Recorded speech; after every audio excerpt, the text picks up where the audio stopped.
एक बेवकूफ इंसान की पहचान उसकी बातों से होती है, वही एक समझदार इंसान की पहचान उसके चुप रहने से होती है। आचार्य चाणक्य ने भी कहा है कि क्या, कब, कैसे और कितना बोलना है, यह जान लेने से आपको सफल होने से कोई नहीं रोक सकता। जिस तरह से कमान से निकला हुआ तीर कभी लौटकर वापस नहीं आता, ठीक उसी प्रकार मुंह से निकले हुए शब्द कभी लौटकर वापस नहीं आते। आपके शब्द आपकी ताकत बन सकते हैं और आपकी कमजोरी भी। वो आप पर निर्भर करता है कि आप क्या चाहते हैं। आपको सही समय पर चुप रहना कई सारी मुसीबतों से बचा सकता है, और वही आपसे बोला हुआ एक शब्द भी आपको मुसीबत में डाल सकता है। लेकिन फिर भी लोग अपनी जुबान का इस्तेमाल गलत तरीके से करते हैं। हमारे यहां कई साधु संतों, महाराजाओं और कई सारे सफल व्यक्तियों का यही कहना है कि शांति में ही असली पावर छुपी है। इसीलिए समझदार व्यक्ति को पता होता है कि कब, क्या और कैसे बोलना है। तो इस कहानी के माध्यम से मैं आपको बताने वाला हूं कि चुप रहकर कैसे हम अपने जीवन को बदल सकते हैं। आपको चुप रहने की शक्ति का एहसास भी इस कहानी में होने वाला है। तो चलिए कहानी को शुरू करते हैं। एक गांव में गौतम बुद्ध का बहुत बड़ा मठ हुआ करता था। वहां पर एक प्रसिद्ध बौद्ध मास्टर रहते थे। वहां पर उनका एक शिष्य था। वह बहुत बोलता रहता, दिन भर इधर उधर की बातें करता। एक शिष्य की दूसरे से बुराई करता, चुगली करता और दूसरों के सामने अच्छा बनने का प्रयास करता। खुद के मुंह से ही खुद की तारीफ करता रहता और हमेशा ही खुद को गुरु के सामने सबसे बुद्धिमान और उत्तम साबित करने का प्रयास करता। वह खुद को सभी शिष्यों से अलग और श्रेष्ठ मानता था। उसका मानना था कि मैं एक अमीर घर का लड़का हूं। अगर मैं चाहता तो एक आरामदायक और सुविधाओं से भरा जीवन जी सकता था, लेकिन मैं वह सब छोड़कर यहां आ गया क्योंकि मुझे सत्य की खोज करनी है, खुद को जानना है, जीवन को जानना है। इसीलिए मेरा त्याग तुम्हारे सबके त्याग से बड़ा है। एक दिन गुरु ने आश्रम के सभी शिष्यों को बुलाकर कहा, आप सभी को अगले 1 महीने के लिए कोई न कोई संकल्प लेना है। इससे आपकी संकल्प शक्ति मजबूत होगी और आप में आत्मशक्ति का विकास होगा। आप सभी अपने सामर्थ्य के अनुसार कोई भी संकल्प ले सकते हैं। यदि 1 महीने से पूर्व आप में से जिस किसी का भी संकल्प टूट जाएगा तो वह अपनी पुरानी दिनचर्या में वापस आ जाएंगे। सभी शिष्यों ने अपनी शक्ति के अनुसार छोटे बड़े संकल्प लिए और गुरु को अपने अपने संकल्प के बारे में बताकर वहां से चले गए। लेकिन वह शिष्य जो खुद को सबसे अलग और बड़ा दिखाना चाहता था, वह सीधे गुरु की कुटिया में पहुंच गया और बोला, है गुरुवर, मैं कोई छोटा मोटा संकल्प नहीं लेना चाहता, बल्कि खुद के ही जैसे एक बड़ा और महान संकल्प लेना चाहता हूं। कृपया आप ही बताएं क्या संकल्प लेना चाहिए। उसकी यह बात सुनकर गुरु मुस्कुराए और बोले, क्या तुम मेरे द्वारा दिए गए संकल्प को पूरा कर पाओगे? क्या तुम्हारे लिए उसे पूरा करना संभव होगा? शायद नहीं, वह तुम्हारे लिए संभव नहीं है। तुम उसे पूरा नहीं कर पाओगे, इसीलिए तुम खुद ही कोई संकल्प ढूंढ लो। फिर शिष्य ने कहा, नहीं गुरुदेव, आप जो भी संकल्प मुझे देंगे मैं जरूर उसे पूरा करूंगा। फिर गुरु ने कहा, ठीक है, तो तुम अगले 1 महीने तक चुप रहोगे, मुंह से एक शब्द भी नहीं निकालोगे, यही तुम्हारा संकल्प है। फिर शिष्य ने कहा, गुरुदेव, ये भी कोई संकल्प है? ये तो बहुत ही आसान है, 1 महीने तक चुप ही तो रहना है। आप कोई बड़ा संकल्प दीजिए जो मेरी योग्यता के लायक हो, जिसे पूरा करने में मुझे समस्या हो। तब गुरु ने कहा, पहले तुम इस संकल्प को तो पूरा करके दिखाओ। शिष्य ने गुरु की बात मान ली और वह उसी समय चुप हो गया और पलटकर कुटिया से बाहर चला गया। उसे चुप रहना बहुत आसान लग रहा था।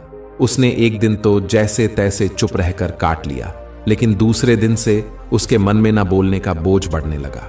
तीसरे दिन उसे भारीपन महसूस होने लगा और चौथे दिन उसके अंदर एक अजीब सी बेचैनी होने लगी। आसपास आश्रम के सभी शिष्य एक दूसरे से बातें कर रहे थे। वह भी अपना पक्ष उनके सामने रखना चाहता था, उनकी बोलती बंद कर देना चाहता था, लेकिन उसका संकल्प उसके आड़े आ रहा था। इसी तरीके से कुछ दिन और बीते और वह शिष्य बीमार पड़ गया। उसका सिर फटा जा रहा था, उसका खाने पीने तक का मन नहीं कर रहा था, वह सिर्फ बोलना चाहता था। वह गुरु के पास गया और उनके सामने बैठ गया और लिखकर उन्हें बताया, गुरुदेव, मैं बोलना चाहता हूं। बिना बोले मुझे सांस नहीं आ रही, मेरा दम घुटता जा रहा है, मैं अंदर ही अंदर पागल हुआ जा रहा हूं। मैं क्या करूं गुरुदेव, संकल्प तोड़ दूं क्या? ये पढ़कर गुरु मुस्कुराए और बोले, बेटा, संकल्प तो तोड़ने के लिए ही होते हैं, लेकिन जो अपने संकल्प को पूरा कर लेता है वही अपनी आंतरिक शक्ति को बढ़ाता है, और जो अपनी आंतरिक शक्ति को बढ़ा लेता है वह समाज और जागृति की राह पर आगे बढ़ जाता है। संकल्प का लेना भी तुम्हारे हाथ में था और इसे तोड़ना भी तुम्हारे ही हाथ में है। तुम्हारे बहुत से भाई अपने संकल्प को तोड़कर अपनी पुरानी दिनचर्या पर वापस आ चुके हैं।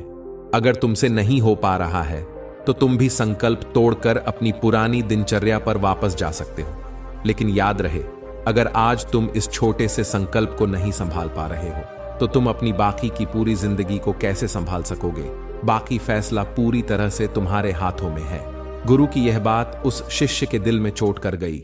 वह बिना कुछ बोले वहां से वापस चला गया और खुद को अपनी कुटिया में बंद कर लिया। वह केवल अपने जरूरी कामों के लिए ही कुटिया से बाहर निकलता, बाकी सारे समय कुटिया के अंदर ही बैठा रहता। फिर 15 दिन बीत चुके थे और आश्रम के लगभग सभी शिष्यों का संकल्प अब तक टूट चुका था, लेकिन उसका संकल्प अभी भी जारी था। संकल्प लेने के बाद से अब तक उसने एक शब्द भी नहीं बोला था। सारा आश्रम हैरान था कि इतना बोलने वाला इंसान चुप कैसे हो गया। 15 दिन बीतने के बाद वह दोबारा अपने गुरु के पास गया और लिखकर बताया, हे गुरुदेव, मैं बाहर से तो चुप हूं, लेकिन मेरे भीतर बहुत सी आवाजें हैं, बहुत सी चीख पुकार और शिकायतें हैं। मैं अंदर ही अंदर बात करता रहता हूं। मेरा मन तरह तरह के प्रश्न पूछता रहता है। मैं बाहर से जितना मौन हूं, भीतर से उतने ही शोर शराबे से भरा हुआ हूं। क्या इस तरह से मेरा संकल्प अभी भी जारी है? तब गुरु ने कहा, हां बेटा, तुम्हारा संकल्प अभी भी जारी है, लेकिन जब तक लोगों की आवाजें तुम्हारे कानों में पड़ती रहेगी तब तक तुम्हारा मन बोलता रहेगा, क्योंकि इसे तो आदत है बोलने की। तुम भले ही बाहर से चुप रहो, लेकिन तुम अंदर ही अंदर बोलते रहोगे। तुम्हें इन बातों से, इन आवाजों से दूर जाना पड़ेगा। फिर शिष्य गुरु को प्रणाम कर वहां से चला जाता है और सुबह होते ही अपनी कुटिया छोड़कर जंगल की तरफ चला जाता है। कई दिन बीत जाते हैं, संकल्प का समय भी पूरा हो जाता है, लेकिन शिष्य लौट कर नहीं आया। आश्रम में सभी को डर था कि कहीं जंगली जानवरों ने उसे खा न लिया हो। इस बीच उसे ढूंढने की बहुत कोशिश की गई, लेकिन वह कहीं नहीं मिला, जिससे सभी शिष्य भाइयों ने मान लिया था कि जंगली जानवरों ने उसे अपना शिकार बना लिया होगा। लेकिन गुरु को ऐसा नहीं लगता था। एक दिन आश्रम का एक अन्य शिष्य गुरु के पास आया और बोला, गुरुदेव, हमारे उस अधिक बोलने वाले भाई के साथ क्या हुआ होगा? क्या जानवरों ने उसे मार दिया होगा? तब गुरु ने कहा, हो सकता है कि जानवरों ने उसे अपना शिकार बना लिया हो, लेकिन उसके न लौटने की एक दूसरी वजह भी हो सकती है। शायद उसे वह मिल गया हो जिसके लिए वह गया था। फिर शिष्य ने पूछा, गुरुदेव, क्या ज्यादा बोलना इतना हानिकारक होता है?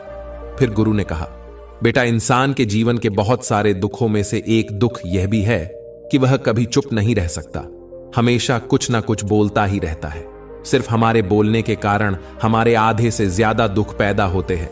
परिवार के अधिकतर झगड़ों की वजह हमारा बेमतलब बोलना ही होता है। हम में से कोई भी चुप नहीं रहना चाहता, हम बस सामने वाले को सुना देना चाहते हैं। जो भी हमारे मन में है सब निकालकर उसके मन में बैठा देना चाहते हैं, उसे समझा देना चाहते हैं कि देख, तू गलत है और मैं सही। और इस तरीके से सब एक दूसरे की सड़ी गली बातों को ग्रहण कर रहे हैं। इस तरीके से सुनने और सुनाने का यह काम जिंदगी भर चलता रहता है।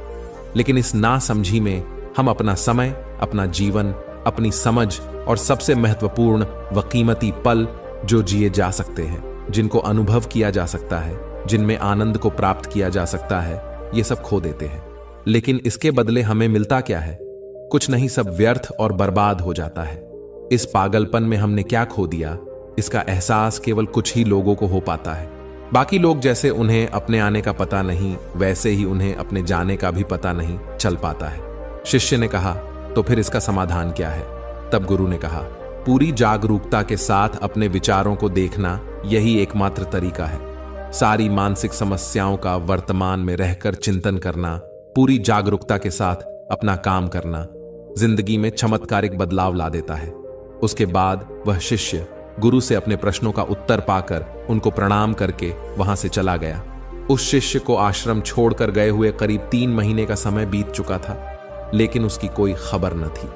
अब तक तो सभी गुरु भाइयों ने भी उसके वापस लौटने की उम्मीद छोड़ दी थी, लेकिन वह अचानक एक दिन वह आश्रम लौट आता है। उसे देखकर सभी के आश्चर्य और खुशी का ठिकाना न रहा। लेकिन अब वह वैसा नहीं था जो यहां से गया था, वह कुछ और ही बनकर वापस आया था। उसके अंदर एक गजब का बदलाव महसूस किया जा सकता था। उसके चेहरे पर एक गजब का ठहराव और आंखों में बड़ी शांति थी। आश्रम में आते ही सभी शिष्य भाइयों ने उसे चारों तरफ से घेर लिया और बातें करने लग गए। वह भी अपने शिष्य भाइयों से बातें करने लगा। उससे बात करने वाले सभी ने यह अनुभव किया कि अब वह पहले जैसा उतावला और बातूनी नहीं रह गया था। उसके मुंह से एक एक शब्द बहुत ही सुलझे हुए और मधुरता के साथ निकल रहे थे। थोड़ी देर तक गुरु भाइयों से बात करने के बाद वह सीधा गुरु की तरफ चला गया। उसने गुरु के चरण छुए और कहा, गुरुवर, क्या मैं अब भी मौन हूं? क्या अब भी मेरा संकल्प जारी है?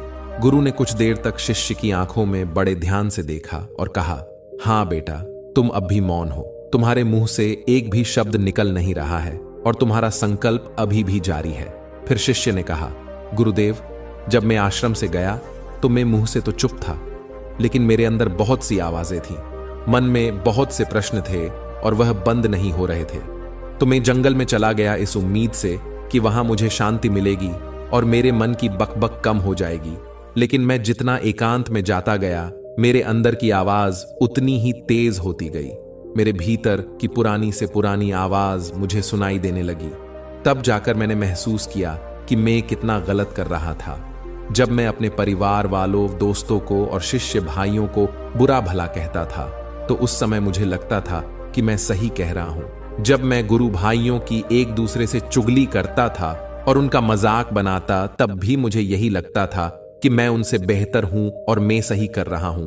लेकिन उस दिन मैंने पहली बार महसूस किया कि मैं कितना गलत बोलता था। काफी दिनों तक ये आवाजें, ये शिकायतें मेरे अंदर चलती रहीं, लेकिन धीरे धीरे करके एक दिन ये सारी आवाजें मेरे अंदर से समाप्त हो गईं। अब मैं भीतर से भी मौन हो गया। उस घने जंगल में बाहर से कोई बोलने नहीं वाला था और भीतर कोई आवाज बची ही नहीं थी। और मैं उस दिन पहली बार मौन का सही अर्थ समझा। मेरे चारों तरफ बहुत शांति थी। हालांकि अभी भी कुछ आवाजें आ रही थीं जो पहले भी आती थीं, लेकिन मैं उन्हें सुन नहीं पाता था। पर अब वह सभी आवाजें मुझे स्पष्ट रूप से सुनाई दे रही थीं। हवा के चलने की आवाज, चिड़ियाओं के चहकने की आवाज और पानी के बहने की आवाजें, ये सभी आवाजें मैंने पहली बार पूरे होशपूर्वक सुनी। अपने चारों तरफ इतनी शांति मैंने पहले कभी महसूस नहीं की थी। तो इस शांति को भंग करने के लिए मैंने पहली बार अपने मुंह से कोई शब्द नहीं निकाला। फिर शिष्य ने गुरु को धन्यवाद किया और कुटिया में चला गया।